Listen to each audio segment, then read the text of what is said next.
Juízes capítulo 14. Desceu Sansão a Tímina. Vindo em Tímina uma das filhas dos filisteus, subiu e declarou a seu pai e a sua mãe e disse: vi uma mulher em Tímina das filhas dos filisteus, tomai-ma, pois, por esposa. Porém seu pai e sua filha lhe disseram: não há porventura mulher entre as filhas de teus irmãos ou entre todo o meu povo, para que vás tomar esposa dos filisteus, daqueles incircuncisos? Disse Sansão a seu pai: toma-me esta, porque só desta me agrado. Mas seu pai e sua mãe não sabiam que isto vinha do Senhor, pois este procurava ocasião contra os filisteus, porquanto naquele tempo os filisteus dominavam sobre Israel. Desceu, pois, com seu pai e sua mãe a Tímina, e chegando às vinhas de Tímina, eis que um leão novo, bramando, lhe saiu ao encontro.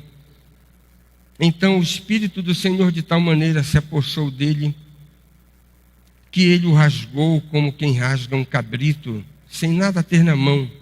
Todavia, nem a seu pai nem a sua mãe deu a saber o que fizera.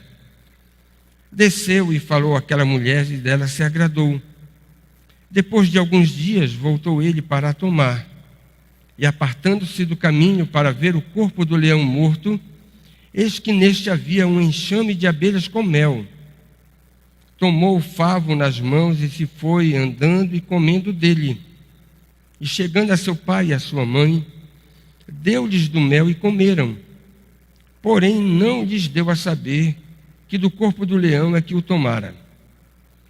Descendo, pois, seu pai à casa daquela mulher, fez Sansão ali um banquete, porque assim o costumavam fazer os moços.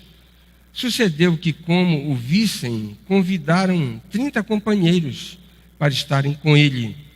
Disse-lhes, pois, Sansão: dar-vos-ei um enigma a decifrar. Se nos 7 dias das bodas mo declarardes e descobrirdes, dar-vos-ei 30 camisas e 30 vestes festivais. Se mo não puderes declarar, vós me dareis a mim as 30 camisas e as 30 vestes festivais. E eles lhe disseram: dá-nos o teu enigma a decifrar, para que o ouçamos. Então lhes disse: do comedor saiu comida, e do forte saiu doçura. E em 3 dias não puderam decifrar o enigma. Ao 7º dia, disseram à mulher de Sansão: persuade a teu marido que nos declare o enigma, para que não queimemos a ti e a casa de teu pai. Convidaste-nos para vos apossardes do que é nosso? Não é assim? A mulher de Sansão chorou diante dele e disse: tão somente me aborreces e não me amas, pois deste aos meus patrícios um enigma a decifrar e ainda não mo declaraste a mim. E ele lhe disse: nem a meu pai, nem a minha mãe o declararei, e tu declararia a ti? Ela chorava diante dele os 7 dias em que celebravam as bodas. Ao 7º dia lhe declarou, porquanto importunava. Então ela declarou o enigma aos seus patrícios.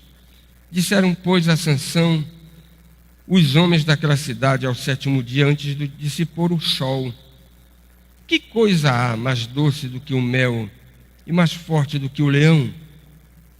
E ele lhes citou o provérbio: se vós não lavrasseis com a minha novilha, nunca terias descoberto o meu enigma.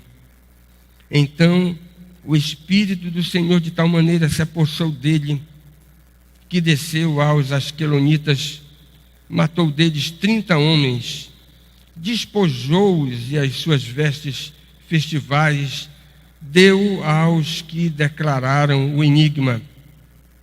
Porém, acendeu-se a sua ira, e ele subiu à casa de seu pai. ao companheiro de honra de Sansão foi dada por mulher, a esposa deste. Vamos orar. Deus eterno, nós queremos te dar graças agora, neste momento, quando nos reunimos para meditar na tua santa palavra. Pedimos a tua graça e que o Senhor ilumine o nosso entendimento para que não apenas possamos compreender de forma correta o texto inspirado, mas que de alguma maneira o Senhor nos transmita lições que sejam úteis para que possamos andar neste mundo de acordo com a tua vontade, sendo orientados por ti em todas as coisas. E que o Senhor nos abençoe durante esse dia, que é um dia especial, o dia do Senhor. Que estejamos sintonizados com o teu Espírito e que possamos fazer isso não apenas no domingo, mas durante todos os dias da semana, possamos estar em perfeita comunhão, afinados contigo em todas as esferas da nossa própria vida. Dá-nos do teu favor, perdoa também, Senhor, os nossos pecados, purifica-nos, lava-nos no teu preciosíssimo sangue e nos abençoa para fazermos a tua vontade em todas as coisas. No nome do Senhor Jesus é que nós oramos. Amém.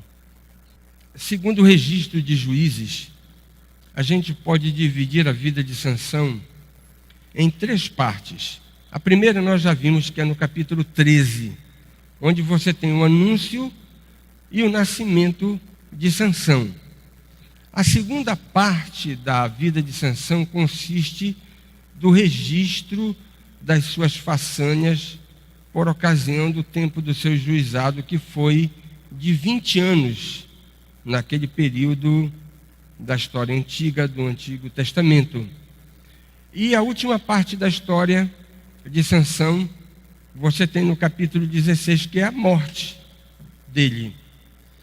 Nessa segunda parte, que é a parte onde o editor de Juízes registra verdadeiramente todas as façanhas realizadas por esse herói da fé, que foi Sansão, a lição geral parece ser essa daqui, ó. Sansão era rigorosamente um homem vocacionado.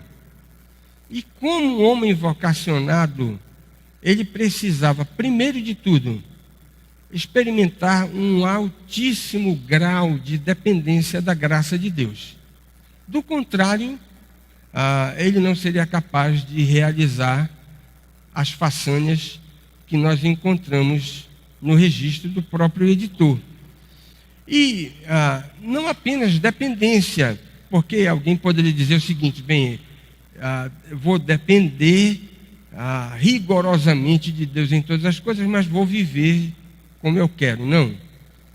Sansão tinha uma segunda coisa para experimentar, que era se submeter a um grau também elevado de renúncia.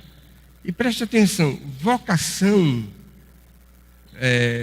seja para que qualquer ofício que você possa imaginar, qualquer tipo de ministério dentro da seara do rei, essas duas coisas estão inevitavelmente envolvidas, né? E eu queria apenas hoje tratar de algumas questões relacionadas com essa segunda fase da vida de Sansão. Primeira coisa que a gente precisa é que Sansão é um homem que realiza feitos extraordinários. E quando a gente diz assim, feitos extraordinários, façanhas incomuns, significa dizer que você não pode atribuir essas façanhas ou esses feitos extraordinários a outra coisa senão ao poder de Deus manifestado na vida desse herói. E a gente pode dizer que essas manifestações extraordinárias de Deus na vida de Sansão são nada menos do que a autenticação da sua vocação especial. Ninguém poderia realizar as façanhas que Sansão realizou sem que tivesse uma capacitação especial da parte de Deus sobre ele. Em última análise, não foi Sansão quem propriamente realizou esses feitos. Nós não podemos acreditar a ele. Mas Deus foi quem realizou através dele. Na verdade, ele não passa de um mero instrumento. Isso pode ser comprovado pelas várias referências envolvendo a ação súbita do Espírito Santo vindo sobre ele antes de algumas façanhas, alguns feitos incomuns que ele próprio realiza. Eu já mencionei isso. Capítulo 14, verso 6, você tem o Espírito Santo vindo sobre ele. Capítulo 14, verso 19, você tem novamente essa ocorrência. Capítulo 15, verso 14, nós podemos ver também que ele é novamente revestido por essa capacitação especial. Um comentarista diz o seguinte: tanto no Antigo Testamento quanto no Novo Testamento, você tem esse tipo de ocorrência. O Espírito dando a determinadas pessoas uma capacitação especial ou um certo tipo de autoridade para fazerem o que naturalmente não seriam capazes de realizar. Então, esse é um ponto inquestionável da teologia bíblica. Sansão realizou todos os seus feitos, porque na verdade ele foi simplesmente um instrumento nas mãos de Deus. Deus o escolheu para usá-lo dessa forma extraordinária naquele momento de escuridão espiritual por que passava a nação da aliança. A pergunta é a seguinte: quantas façanhas o editor de Juízes registra? E a gente pode, sem sombra de dúvidas, concluir que aqui você tem uma coletânea. Não significa que o editor de Juízes registrou tudo aquilo que Sansão realizou durante os seus 20 anos de juizado. A gente tem que chegar a essa conclusão, porque um ofício sendo exercido durante 20 anos e você tendo apenas o registro de algumas façanhas é muito pouco, mas é suficiente para confirmar que, na verdade, Sansão era um homem com uma vocação especial. E são 12 as façanhas. Se você quiser conferir na sua Bíblia, pode conferir. Nós lemos a primeira, o livramento envolvendo o leão. Ele rasga um leão, possivelmente a partir das duas pernas traseiras do leão, no capítulo 14, verso 6. A morte de 30 filisteus, quando na verdade ele tem que pagar a conta, né, da resolução do enigma, ainda que tenha sido assoprada a resposta, ele fere 12 filisteus em Ascalon, capítulo 14, verso 19. No capítulo 15, versos 4 e 5, você tem um incêndio com 300 raposas, possivelmente chacais. A gente vai ter a oportunidade de ver isso. A quarta façanha, a execução de um grande número de filisteus em Etã, capítulo 15, verso 8. Quinta o rompimento das cordas novas com as quais os homens de Judá o amarraram. Não eram cordas de brincadeira, eram cordas de verdade e novas. E Sansão estava, de fato, imobilizado por essas cordas. E ele quebra como se fossem fios de linho chamuscados, diz o texto. Capítulo 15, verso 14. Sexta, a morte de 1000 filisteus em Etã, com uma queixada de jumento. Um negócio assombroso, não é? Que você não vai exigir que um incrédulo acredite que um homem com uma queixada de jumento mate 1000 outros homens. Mas está lá no capítulo 15, verso 15. Sétimo, o suprimento miraculoso de água em Leí, capítulo 15, verso 19. Oitava, o arrancamento das portas de Gaza. Um negócio também assombroso. Ele arrancar as portas de uma cidade que era um símbolo da segurança do próprio lugar. Ele arranca e carrega as portas subindo uma ladeira. Você tem no capítulo 16, verso 3, a quebra dos 7 tendões frescos, capítulo 16, verso 7. A quebra novamente de 7 cordas novas, capítulo 16, verso 11. A libertação da armadilha do tear, essas 3 últimas com Dalila, capítulo 16, verso 14. E a última, por ocasião da sua morte, a derrubada das 2 colunas naquele último momento, quando havia um festival dos filisteus que estavam se alegrando por causa da captura do seu principal inimigo, que era o próprio Sansão.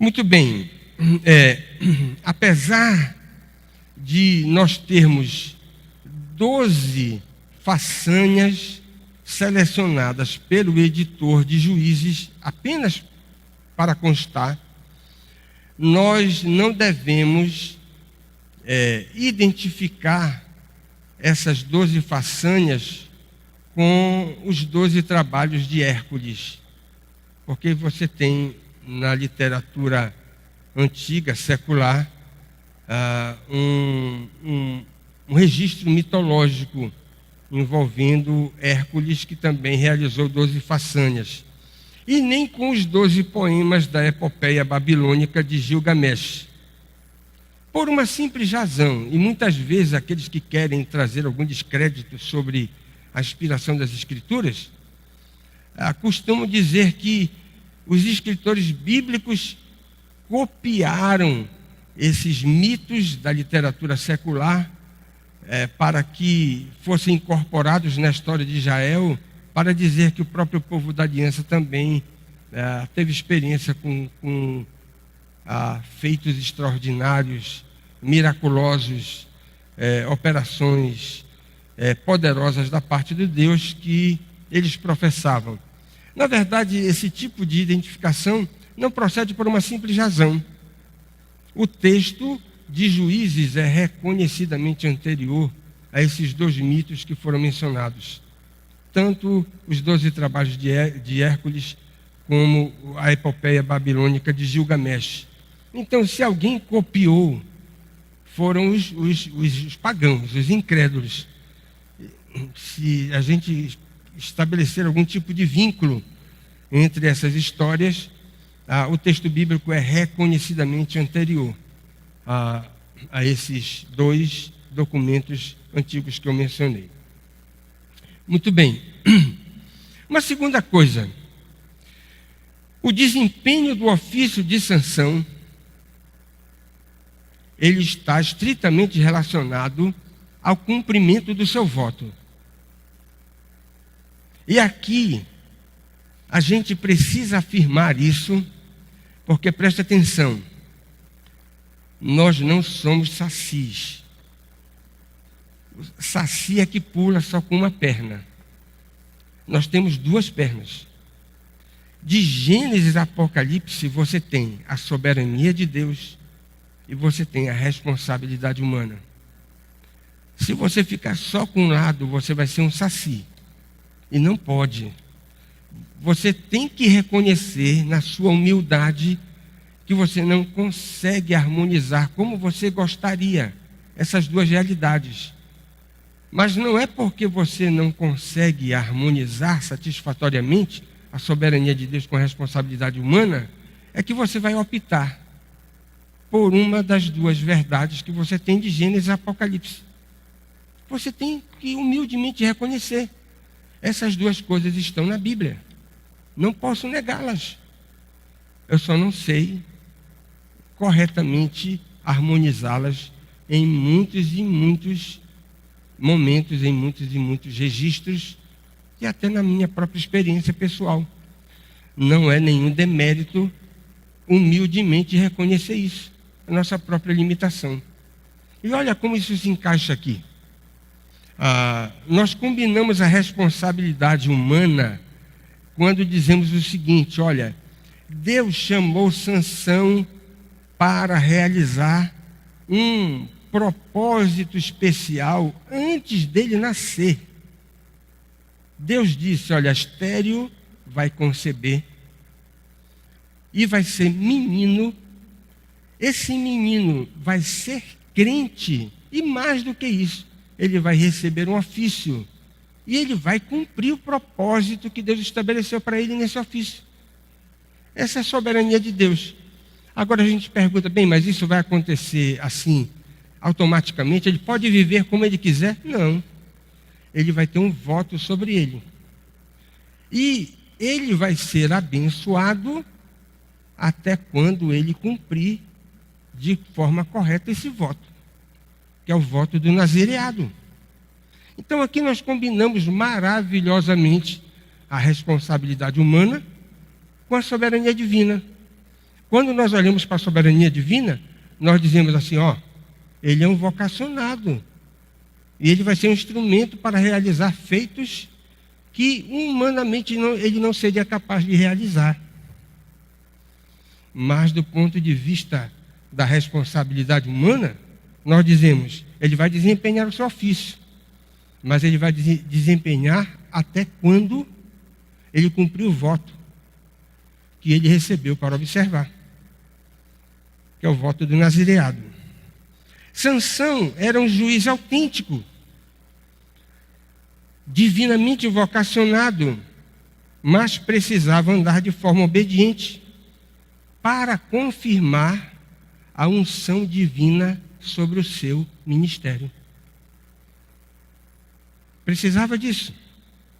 E o texto diz que ele julgou Israel, veja no capítulo 15, verso 20. 20 anos. Preste atenção, não foram 20 dias. Não foram 20 meses. Foram 20 anos. Um tempo razoável, você deve convir com isso, não é? Você deve concordar. Um tempo razoável para o trabalho de um libertador. E preste atenção, de todos os juízes, quem recebe a tarefa mais espinhosa para realizar é Sansão, porque ele vai lidar com os inimigos de Israel, aqueles que são mais cascaduras, que são os filisteus. É a tarefa mais espinhosa, a mais difícil opressão da história israelita naquele período dos juízes, que vai se estender até a monarquia. E essa opressão só vai ter fim nos dias de Davi. É a opressão filisteia. E olha que coisa interessante, quem é que recebeu? Gideão? Não foi Gideão. Mas talvez você goste de Otiniel. Não foi Otiniel. Mas talvez a sua simpatia seja com Jefté. Não foi Jefté. Mas Baraque e Débora, até uma dupla, não receberam essa incumbência. Quem recebeu foi Sansão. E ele foi um libertador, significa dizer que ele neutralizou o poder dos filisteus durante 20 anos, o período do seu juizado. Irmãos, Eu estou enfatizando isso aqui porque parece imperioso concluir que todas as façanhas realizadas por Sansão tiveram o propósito de cumprir a determinação divina que, antes de Sansão nascer, era a seguinte: esse menino vai ser usado por Deus para que o poder dos filisteus comece a ser neutralizado. Você tem isso no capítulo 13, no verso 5. É uma observação clara, objetiva, do propósito de Deus para a separação daquele que estava sendo prometido, né, ainda não tinha nem nascido, nem gerado ainda, estava sendo prometido. O propósito a ser cumprido através da vida de Sansão é que ele iria começar a livrar Israel do jugo dos filisteus. Agora preste atenção, foi Deus quem anunciou esse propósito. Eu não tenho direito de desconfiar do poder divino. E será que Deus não vai cumprir aquilo que Ele estabeleceu? É óbvio que não.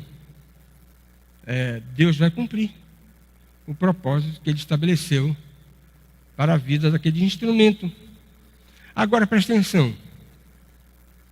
Isso só vai se verificar, e aqui tem a responsabilidade humana, até quando o herói em questão for obediente ao seu voto de consagração.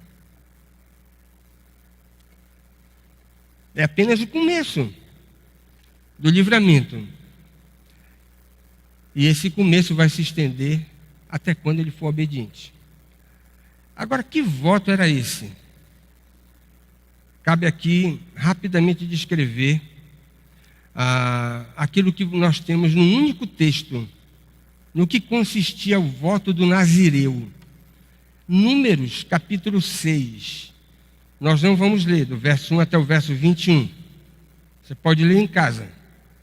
Então você tem, no capítulo 6 de Números, de 1 a 21, há lá a descrição do voto do nazireado. Sansão foi separado por Deus para observar esse voto. Ele era um nazireu. Não se tem notícia de outro nazireu nas Escrituras, no Antigo Testamento. A única suspeita de uma outra pessoa que foi nazireu é João Batista, já no Novo Testamento. Mas a lei está lá, clara, para a gente entender no que consistia esse voto. O voto consistia no seguinte: era um compromisso voluntário de consagração ao Senhor. Segunda coisa, ele era assumido por um determinado período de tempo, sem qualquer vínculo com qualquer ofício. Ou seja, não era um voto para sacerdote, não era um voto para profetas, não era um voto para reis. Não tinha vínculo com qualquer ofício. Qualquer pessoa comum poderia assumir esse voto de consagração ao Senhor voluntariamente por um determinado tempo. E mais ainda, o voto não estabelece qualquer tipo de concessão especial para aqueles que assumissem esse tipo de consagração. Se a gente estivesse no texto bem, olha, quem assumir esse tipo de voto vai receber a capacidade de obter revelações através de sonhos. Não tem nenhuma promessa com relação a isso. Quem assumir esse tipo de voto vai ganhar de forma triplicada a sabedoria espiritual que já tem. Não tem essa promessa. E não tem qualquer outra promessa que você possa imaginar. Sabe por que eu estou dizendo isso? Porque quando Sansão assumiu voluntariamente o voto, Ele não assumiu porque estava interessado em alguma promessa vinculada à consagração que ele estava assumindo. É interessante que nós não temos esse tipo de negociada nas Escrituras. No texto original do voto, repito, você não tem nenhuma promessa associada para quem tomasse voluntariamente sobre si esse voto de consagração. E a última coisa, o voto, pelo contrário, né, ao invés de prometer, ele estabelecia 3 compromissos simbólicos e restritivos. Você tem não, não e não para observar. E ninguém gosta de observar não. Você já viu um menino gostar? Olha, não coloca o dedo na tomada. Não é? O menino vai lá e coloca. Não chega tarde. Aí lá o adolescente ou o jovem chega tarde. Não é? Ninguém gosta de não.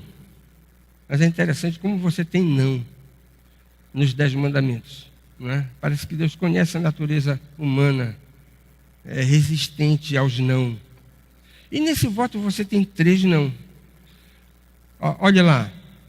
Não pode comer produto derivado da uva, nem vinho, nem bebida forte, nem passas, e nem o próprio fruto. Você tem lá.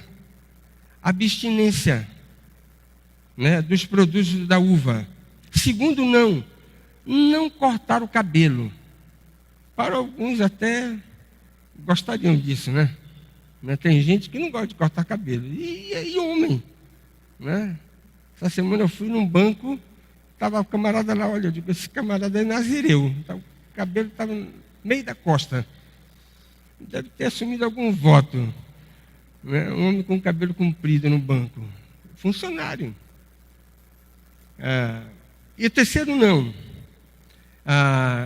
Não tocar em cadáveres. Essas eram as 3 restrições.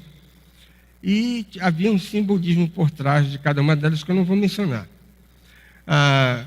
De imediato, nós percebemos que o voto de Sansão, assumido por ele, apesar de ser rigorosamente o voto de nazireado, é diferente em 2 aspectos.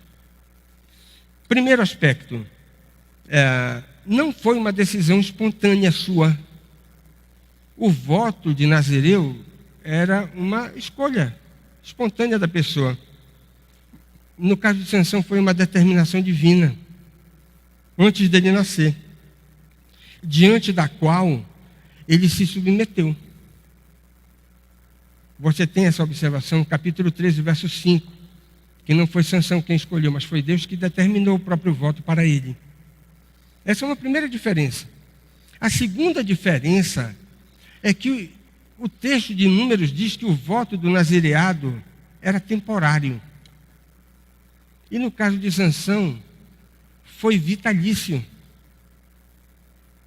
Possivelmente a explicação é que o voto, como a gente está pressupondo, tem uma relação indissolúvel com o ofício que ele foi chamado para exercer, o ofício de juiz. Então, de um lado você tem a vocação divina e do outro lado você tem a responsabilidade humana na observância do próprio voto. Então, ele não pode deixar de observar o voto sem perder a bênção do exercício da vocação para a qual ele foi chamado. Essas 2 coisas são inseparáveis. Talvez essa seja a explicação porque você tenha para Sansão exclusivamente o caráter vitalício no voto do nazireu, que originalmente era temporário. Essas são as 2 distinções. Mas aqui vem a pergunta, aqui vem a questão que merece a nossa consideração. quando e como Sansão desonrou o seu voto, quebrando as suas prescrições. Você seria capaz de arriscar um palpite? Quando e como Sansão quebrou as prescrições do voto que ele tinha para observar? Existem duas respostas a essa questão, ou seja, duas posições que nós precisamos avaliar. A primeira posição é o seguinte: Sansão quebrou todas as 3 prescrições ao longo da sua história de juiz, conforme o editor nos mostra no seu registro. Isso significa dizer, primeiro, que ele tocou em cadáveres. Não era proibido? Ele tocou em cadáveres quando matou o leão sem ter nada nas mãos e ainda voltou para comer o mel, raspando-o com a mão da carcaça do próprio animal, como nós lemos no capítulo 14. Não é à toa, aqueles que defendem essa posição dizem o seguinte: olha, não é à toa que o editor faz questão de registrar que ele omite tanto o fato de que ele matou o leão, quanto o fato dele ter retirado o mel da carcaça do animal já desidratado. No capítulo 14, versos 6 e 9, você tem isso. Ele não conta para os seus pais que ele matou o animal e nem que ele retirou o mel da carcaça do leão. Como se tratava de uma violação das leis do Nazireu, tocar em cadáver, explica-se a razão por que ocultou a seus pais a origem do mel. É a opinião do Bruce, no Novo Comentário da Bíblia. Ao longo do registro bíblico, ele aparece envolvido em muitas matanças, sem qualquer referência à purificação. Preste atenção nisso. O texto lá de Números diz o seguinte: olha, é possível que alguém, sem querer, quebre o voto de Nazireu.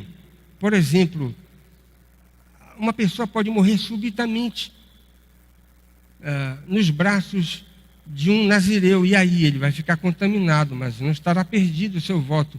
Ele poderá oferecer algo como purificação e assim restabelecer a obediência que ele havia adotado para com o voto.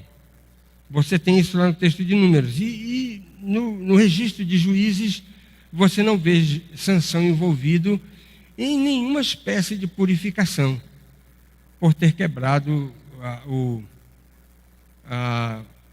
essa prescrição de tocar em cadáver. Aqueles que dizem que Sansão quebrou as 3 prescrições, também dizem: olha, ele bebeu vinho. Por ocasião do seu casamento em Tímina, como nós lemos no capítulo 14, no verso 10, foi Sansão quem patrocinou um enorme banquete para jovens, para moços, por ocasião do seu casamento com aquela filisteia. Capítulo 14, verso 10. As festas duravam 7 dias. O texto diz claramente isso. E muito vinho era servido. E se o anfitrião não compartilhasse com os convidados da bebida e da comida, isso seria um gesto de extrema indelicadeza naquele contexto antigo.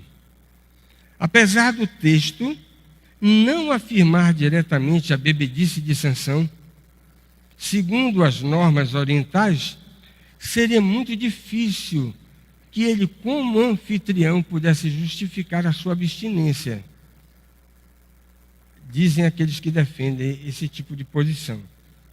Além disso, alguns acham que o estado espirituoso que levou Sansão a propor um enigma, mostrando até a sua veia poética, já era um sinal do mosto. Ele já estava cheio do vinho naquela festa de casamento. O enigma é humanamente indecifrável. E dizem os defensores dessa posição: olha, isso parece coisa de gente alterada. Ele bebeu vinho, quebrou. E por último, ele perdeu seus cabelos. Ao revelar a sua condição consagrada, no caso de Dalila, capítulo 16.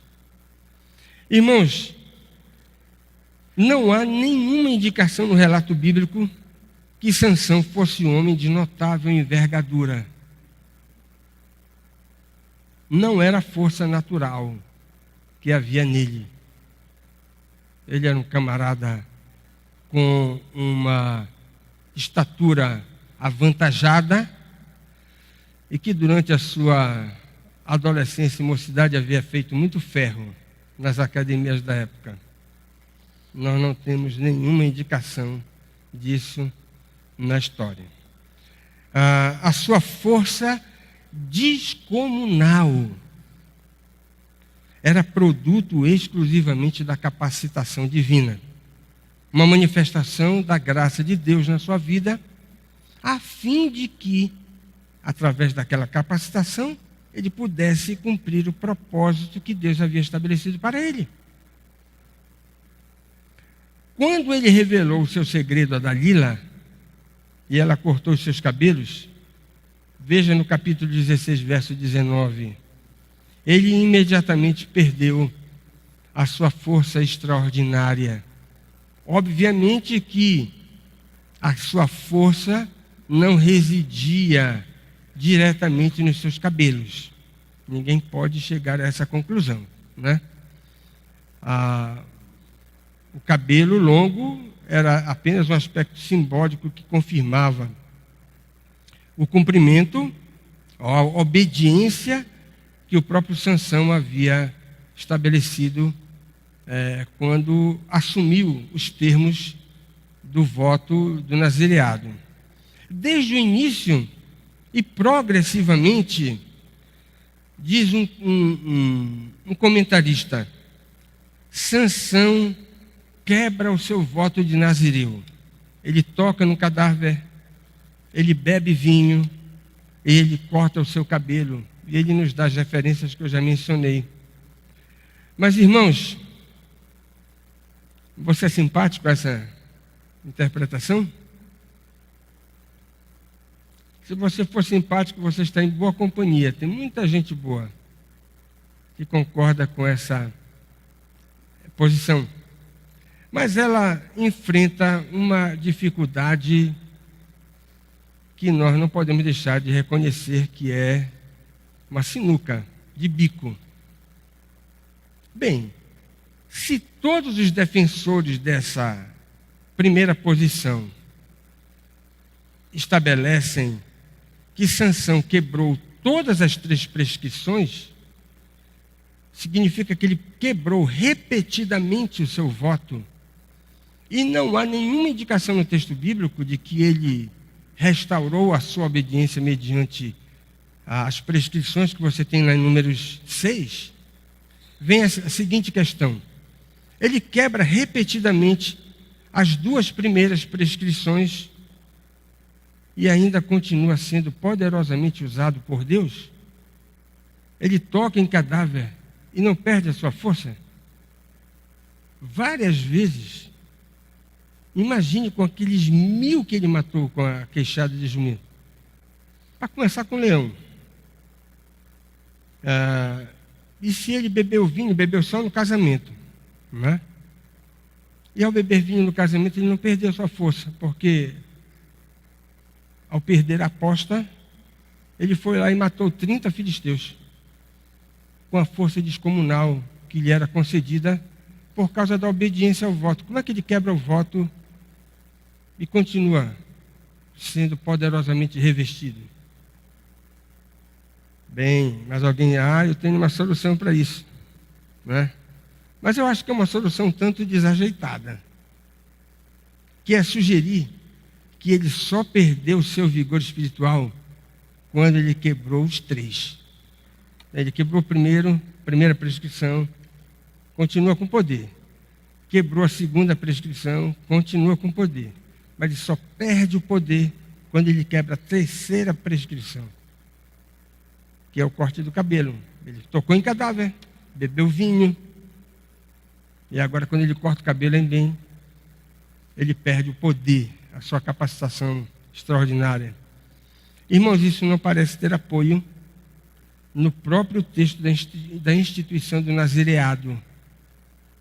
Porque lá no texto de Números 6, de 1 a 21, você tem lá que a quebra de um só das 3 prescrições que são estabelecidas é suficiente para fazer com que o consagrado seja enquadrado como transgressor desobediente.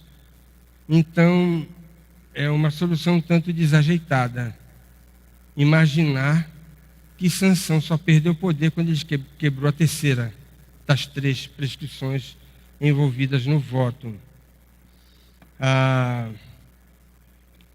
Fica aqui a posição para você pensar.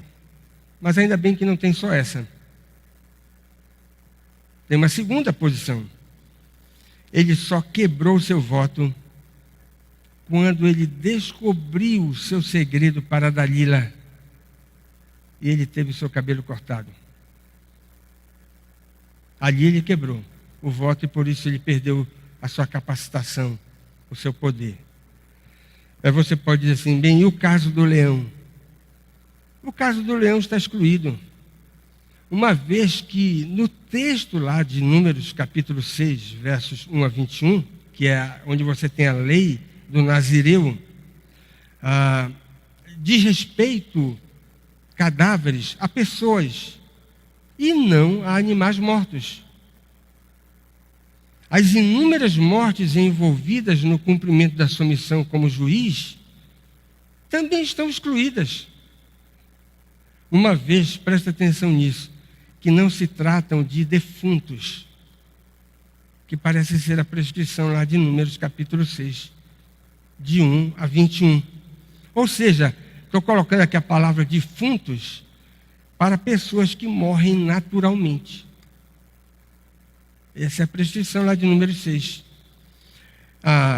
As mortes que foram operadas por Sansão como instrumento nas mãos de Deus são mortes infligidas a inimigos de Deus, sob juízo divino, e executados excepcionalmente mediante a ajuda de Deus, sem a qual, preste atenção, Sansão jamais seria capaz de realizar. Ele só conseguiu efetuar todas aquelas mortes relacionadas com o cumprimento do seu ofício por causa da capacitação extraordinária sobre ele. Agora, olha, parece extremamente contraditório que um vocacionado cumpra a sua missão com a bênção de Deus, justamente quebrando uma ou duas das prescrições do seu voto. Isso repetidamente. Não faz sentido. Não é verdade? Você não concorda comigo? Como é que Sansão mata tantos filisteus e ele foi vocacionado para isso? Para começar a livrar Israel da opressão desses piores inimigos da nação da aliança. E ele consegue cumprir o propósito que Deus estabeleceu para a vida dele com a bênção do próprio Deus. E ele vai cumprir isso com a bênção de Deus e quebrando o voto que Deus estabeleceu para ele? Não casa. Como é que eu vou cumprir um propósito de Deus na minha vida, desobedecendo o próprio Deus que estabeleceu o propósito para mim? É contraditório. Então, você não tem nessas mortes realizadas por Sansão, no cumprimento do propósito divino para a vida dele, a quebra de tocar em cadáveres, porque ali, naquelas mortes, você não tem defuntos, pessoas que morreram naturalmente, mas pessoas que estavam sendo ajuizadas pelo próprio Deus. E Sansão era um mero instrumento para o cumprimento do juízo divino sobre aqueles inimigos da nação, da aliança. Por outro lado, apesar da festa de casamento nos moldes orientais envolver muita bebida, não há, objetivamente no texto bíblico, nenhuma indicação da bebedice de Sansão. Insinuar também que ele estava alterado ao propor o enigma é elaborar em cima do silêncio das Escrituras. E todo livro de hermenêutica sagrada proíbe terminantemente isso. Você não pode elaborar nenhuma conclusão, não deve, né? Poder até pode. Se fizer isso, vai estar desobedecendo às normas mais elementares da interpretação bíblica. Você não deve elaborar nenhuma conclusão em cima do silêncio das Escrituras. Se as Escrituras não dizem objetivamente que Sansão bebeu, você não pode deduzir que ele bebeu. Você não tem indicações objetivas de que ele se envolveu na bebedice do seu casamento. Qualquer que seja a interpretação escolhida, quer você fique com a primeira, não, eu vou ficar com essa primeira. Ele quebrou durante toda a sua vida, foi desobediente quanto mais. Não tem nenhum problema. Se você ficar com a segunda, também não tem nenhum problema. Mas, independentemente da sua opção, há uma nota doutrinária que merece destaque aqui. Nós ainda não lemos toda a história da segunda parte da sua vida, conforme o registro do editor. Mas a quebra do voto assumido por Sansão, preste atenção, e nem poderia ser, eu vou dizer por quê, não redundou num castigo irremediável. Irmãos, a nossa natureza, ela tem a tendência de produzir mais do que é devido. Nós temos uma inclinação muito grande para construir o segundo, terceiro, quarto, quinto pecado imperdoável. A Bíblia diz que só tem um. Só tem um pecado imperdoável, que é a blasfêmia contra o Espírito Santo. E quando Sansão quebra o seu voto, nós não podemos dizer, pronto, agora ele vai ser castigado, e vai ser castigado de forma irremediável. Não tem mais saída para ele. Essa é uma maravilhosa nota doutrinária que nós temos na história desse homem. Ele foi castigado, mas não recebeu um castigo irremediável. Uma vez que a ele foi concedida novamente a capacitação especial que ele havia perdido quando transgrediu uma das prescrições envolvidas no voto assumido por ele. Ainda que pela última vez, a força descomunal que caracterizava a sua vocação para ser um libertador lhe foi devolvida por Deus, ainda que naquele último suspiro, naquele último dia da sua vida, conforme você tem no capítulo 16, no verso 30. Essa é uma nota muito interessante. Não é sem razão que o editor de Juízes, logo após a punição desumana que os filisteus infligem sobre Sansão, diz o seguinte, o editor diz: o cabelo de sua cabeça, logo após ser rapado, começou a crescer de novo. Está lá no capítulo 16, verso 22. O editor quase que diz assim: olha, se preparem, porque o cabelo daquele que assumiu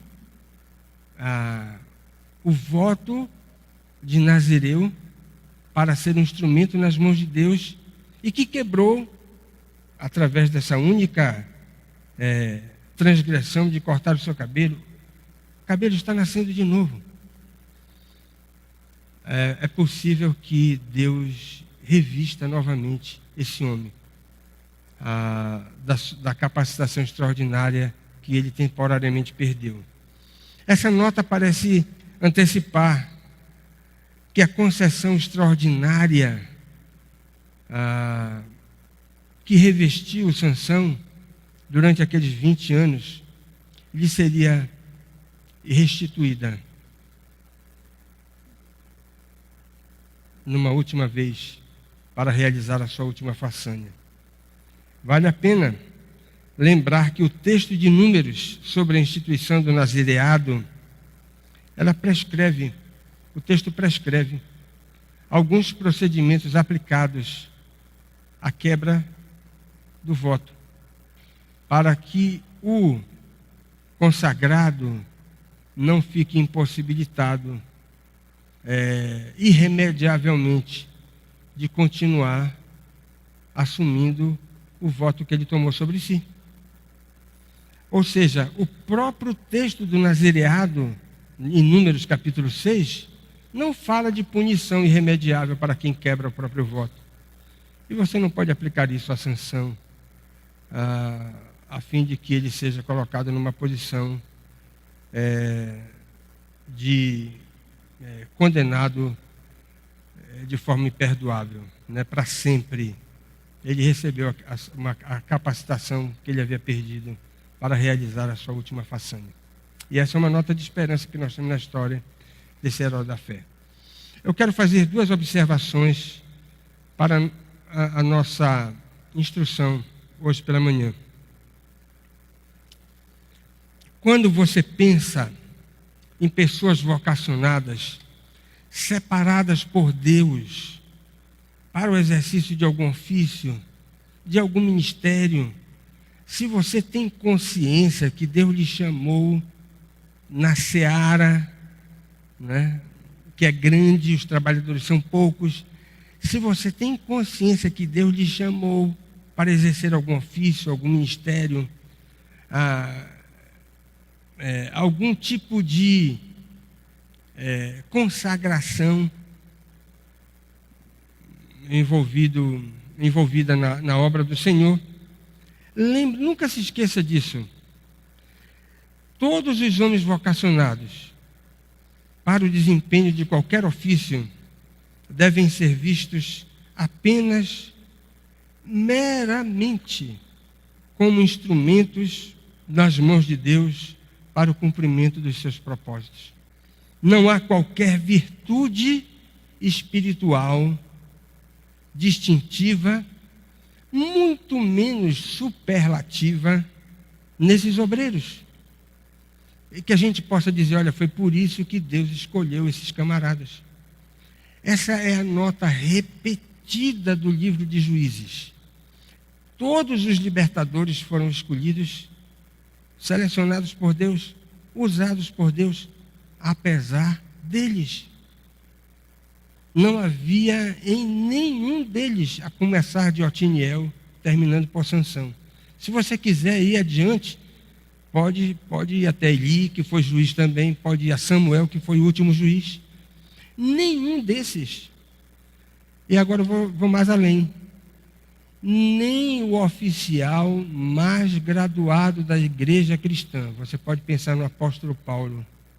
Mas será que ele tinha alguma distinção natural, especial, diferenciada, para que Deus fizesse dele um instrumento mais valoroso na obra cristã, na história da igreja?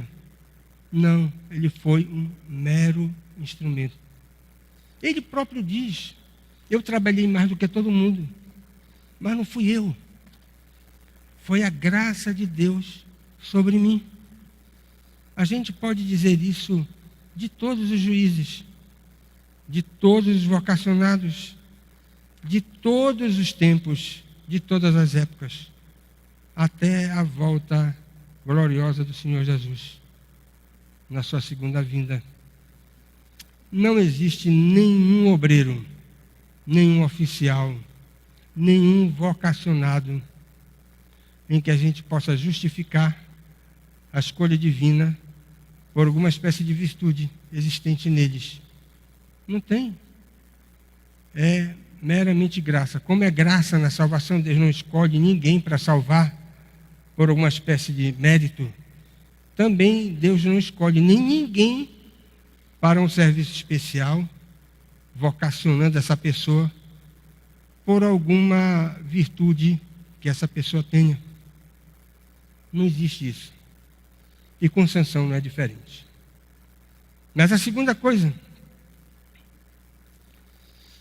nenhuma vocação, nem a mais legítima.